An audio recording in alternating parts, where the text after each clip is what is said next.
have some news about our company tonight. A firm controlled by local businessman Payson Cha is likely to become a leading shareholder in ATV. The Cha family's Mingli Corporation has reached a deal with ATV shareholders. It's supported by Softrek Corporation and ABN AMRO, which is a financing partner for the transaction, which requires the approval of the Broadcasting Authority. A supermarket chain, PARKnSHOP, is facing legal action over mislabelling fiasco involving a type of fish. After 2 months, the Food and Environmental Hygiene Department completed its investigation and found that PARKnSHOP broke the law. ATV's Leslie Tang reports. One of Hong Kong's biggest supermarket chains is in deep water. PARKnSHOP has been under investigation for the last 2 months after it mislabeled potentially harmful oil fish as codfish. The Food and Environmental Hygiene Department announced today it has taken out 2 summonses against the supermarket. The department found it violated 2 sections of the Public Health and Municipal Services Ordinance by violating the General Protection for Purchasers of Food section of the ordinance because the food was not of the nature of the food or drug demanded by the purchaser. It also was found guilty of false labeling and advertisement of food, which is calculated to mislead as to its nature, substance, or quality. The controversy came to light after 14 people fell sick after eating the mislabeled fish at the end of January, sparking hundreds of complaints from customers. PARKnSHOP stopped selling the fish and has since apologized numerous times. It has denied it deliberately sold mislabeled fish and said it based the labeling on health certificates issued by the Indonesian Ministry of Marine Affairs and Fisheries, which imported the fish. Leslie Tang, ATV News. Britain's Prime Minister Tony Blair has had top-level talks with Iranian officials to end the crisis over 15 detained Royal Navy sailors by Iran. Well, Tehran today welcomed what it said was a change of tone by the British, although neither side admitting to backing down. Almost 2 weeks after the sailors were detained by armed Iranian guards at sea, there are signs of a breakthrough in the diplomatic crisis. This is a very critical time, and the most important thing is that we get our people back safe and sound. A deal to get the sailors home is apparently on the table. According to reports, Britain will say it regrets the incident and promise it will never happen again, but will not admit that the crewmen entered Iranian waters. Some reports suggest the unexplained release of an Iranian diplomat held hostage in Iraq is linked to the London-Tehran crisis. However, that is at odds with what the US is saying. First of all, the seizure of the sailors is indefensible by the Iranians. And that I support the Blair government's attempts to solve this issue peacefully. So we're in close consultation with the British government. I also strongly support the Prime Minister's declaration that there should be no quid pro quos when it comes to the hostages. The flurry of diplomatic activity spread to Iraq, where Tehran said its envoy will be allowed to meet 5 Iranians detained by US forces. Washington insists the detainees have links to supplying money and weapons to insurgents in Iraq, but Tehran insists the 5 are diplomats. Time now for sports with Melanie Hanetka. Revenge was very sweet for Liverpool, Melanie. That's right, Nick, and we might see a little bit more of them rubbing salt into the wounds next week, as last year PSV Eindhoven was responsible for Liverpool's exit from the Champions League. This year, the Reds stunned PSV and left them with a mountain to climb in next week's second leg. Liverpool totally dominated their Champions League quarter-final match against PSV Eindhoven and virtually guaranteed themselves a spot in the semis following a 3-0 win. Steven Gerrard, John Arne Riise and Peter Crouch all scored for the Reds, who will host next week's second leg at Anfield. While Bayern Munich has 2 away goals heading into next week's return fixture following a 2-2 draw with AC Milan. Chelsea's bid for an unprecedented sweep of 4 titles in one season continues tonight when it hosts Valencia in the first leg match. But Chelsea knows getting past Valencia won't be easy. Probably they think at home the second game is better for them.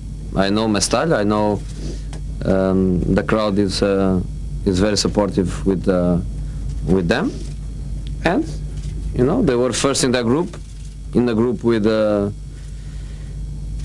Roma, for example. They beat Inter Milan, one of the best teams in Europe in this moment, and they think they can beat Chelsea. So that's normal. Roma hosts English Premier League leaders Manchester United in the other quarter-final first leg. United have only won 2 of their last 12 away games in the Champions League. Roma have got a fantastic home record. I think they've 19 games at home they haven't lost. So it's a formidable task. But that's why we love European football. Meanwhile, doctors expect former Argentine football star Diego Maradona to remain in hospital for at least 2 more weeks. The 47-year-old former World Cup winner was hospitalized last week for acute hepatitis brought on by alcohol abuse as well as overeating and smoking. Over at the Cricket World Cup, organizers said they expected more fans to attend the matches but admit tickets may have been too expensive. The cheapest ticket to see a match in Guyana was $25 US, more than average week's wages. Organizers have been forced to give free tickets to school children to fill the empty stands. While over on the field, Jacques Kallis knocked up an unbeaten half-century as South Africa swept past Ireland's rain-affected target of 160 with 7 wickets and 21 balls to spare in their Super 8s match. The match was interrupted 3 times by rain and was reduced to 35 overs. The win keeps South Africa on track for a spot in the semi-finals and all but ends Ireland's giant killing run in the tournament. On the field today, England takes on Sri Lanka. Well, the world's top golfers are fine-tuning their game ahead of tomorrow's opening round of the Masters tournament. Defending champ Phil Mickelson and Tiger Woods have won the coveted green jacket 6 times over the past 10 years, besides spending the last few days on the Augusta course, which many consider the toughest test in golf. Both have fielded questions about each other. Sticking with the green jacket theme, what did it feel like 2 years ago to help him put on the jacket?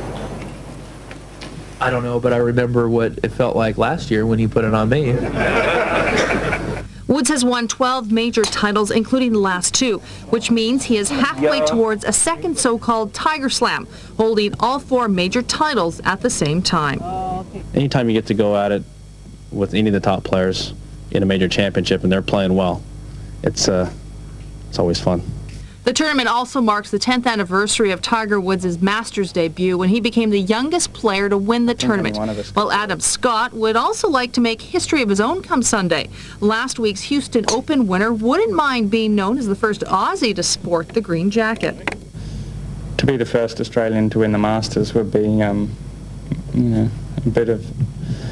it'd be a dream come true, and I think there's no doubt we have enough talented players here to warrant that question being asked, because I think any one of us could do it. Aussies have won all the other golf majors, while Augusta National remains an unsolved mystery. With the Olympics just over 16 months away, organizers say security is being beefed up in an effort to ensure the games are as safe as possible. Steps are already being taken to ensure the venues, many of which are still under construction, are protected 24/7 using CCTV cameras as well as security guards. Organizers say security will be especially tight when the games get underway next August, but don't expect it to overshadow the event itself. Beijing officials will also assist with security in Hong Kong for the equestrian events. And our thanks to Mel for the sports. Finally tonight, a French train with a souped-up engine and special wheels has broken a world speed record, hitting more than 574 kilometers per hour. It was showing off technology that France is trying to sell to multi-billion-dollar overseas markets like China. Arthur Chiola reports. The train was moving so fast, spectators could only catch a fleeting glimpse, but they were witnessing a record being broken. On standard tracks, the V150 train reached the speed of 574.8 kilometers per hour, leaving the previous record eating dust. There was a lot riding on this trip, as the builder Alstom Transports, which called back from the edge of bankruptcy a year ago, is hoping the train will carry it into overseas markets like China.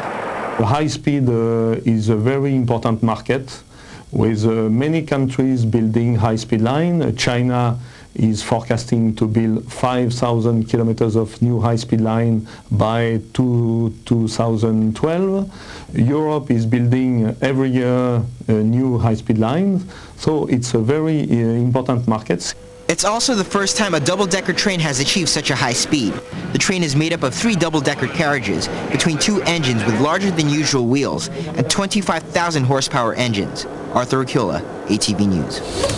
That is our main news this Wednesday night. Melanie will be back with an update of all the top stories in an hour. I'm Nick Waters. And I'm Anne-Marie Sim. Up next is the weather report with Nancy Ju. Thanks for watching ATV. Good night. Good night.